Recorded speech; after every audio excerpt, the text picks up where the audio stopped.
So after kong mag-jogging, dito muna ako madalas tumambay. Dito ko muling iniipon ang aking panibagong lakas na muling kakailanganin para sa muling paghakbang pabalik ng bahay. Kapiling ang mga huni ng ibon at ihip ng masarap na hangin ay pansumandali kong naiwawaglit sa isip ang lungkot at pait ng malayo sa pamilya.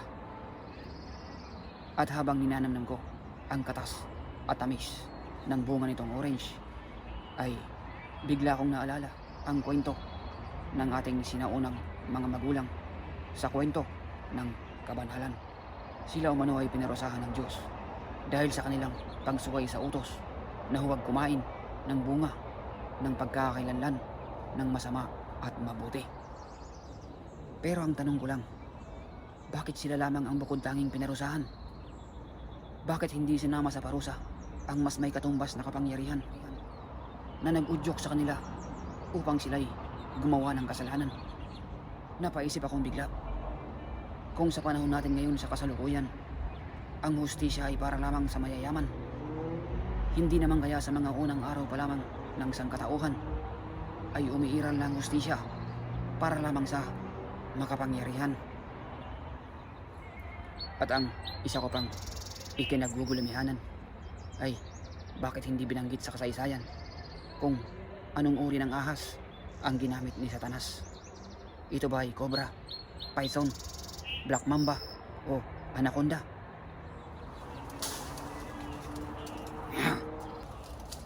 Dalawa.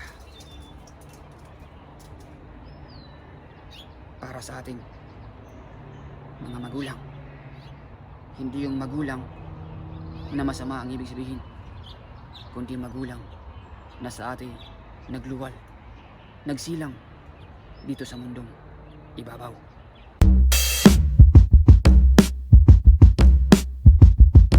Yeah.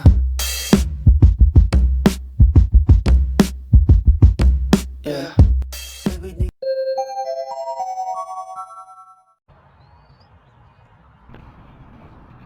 Ito ang paligid ng Mission San Luis Rey de Francia Church. Lumang simbahan na itinayo taong 1798. Dinarayo ito ng mga parokyano tuwing Sabado at Linggo, at maging sa iba pang mga araw na may pagdiriwang.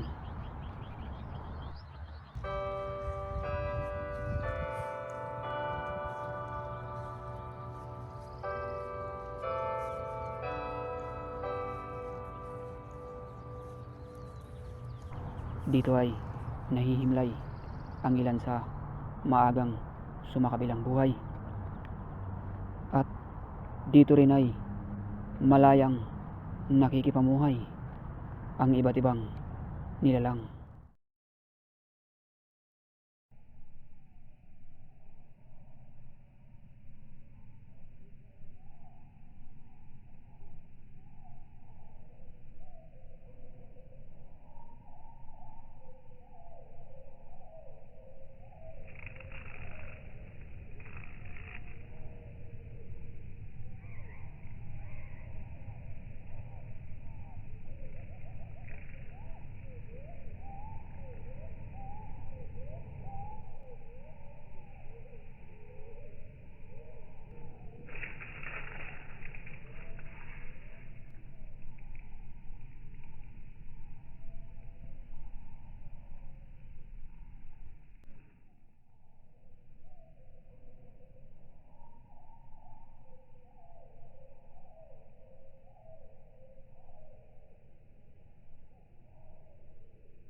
Sa aking pagmamasid sa paligid ay napansin kong maging sa mundo ng mga butiking bukid, kailangan mo ring tumulay sa lubid para sa iyong iniibig.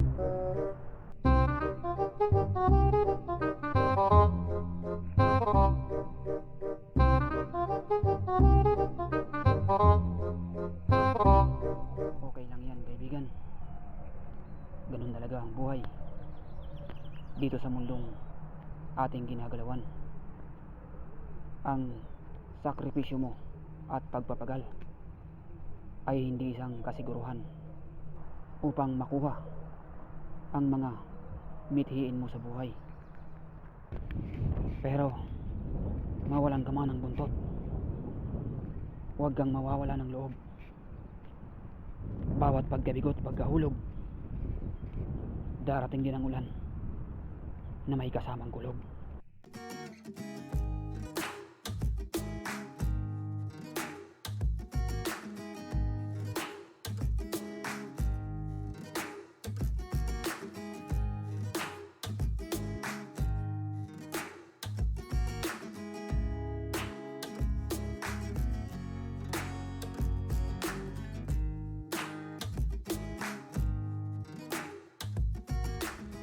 At sa di kalayuan ay aking nasulyapan ang isang pambihirang dayuhan. Una ko siyang namataan nung aking kabataan sa ibabaw ng mga punong bakawan tuwing kami nangingisda kapag kabilugan ng buwan. Tinirador ko siya pero hindi tinamaan. Malamang ay nakakuha siya ng asylum para dito manirahan, kung saan protektado ang kanyang mga galaw at kinikilala ang kanyang mga karapatan.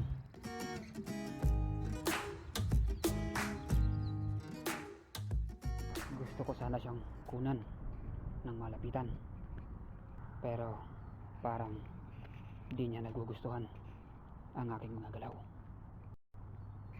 At gusto niya akong bunutan. Bumunot ka, Giler.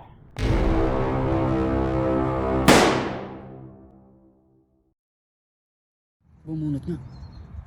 At ang bilis niyang nabunot ang kanyang tuka sa lupa.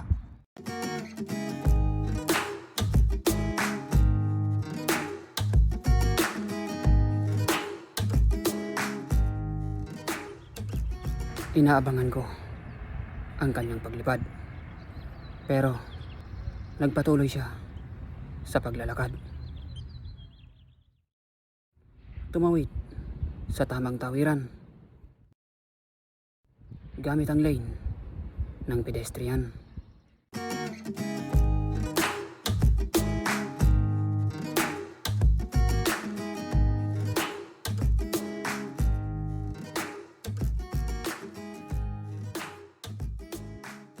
Isang nilalang na may kapangyarihang lumipad.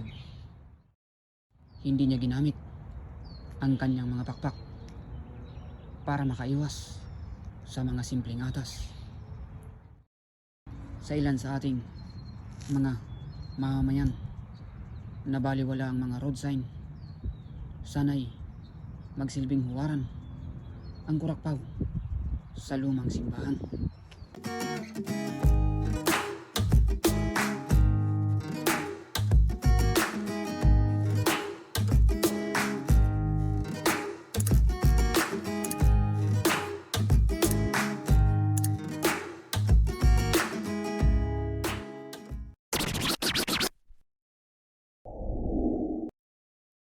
Basa!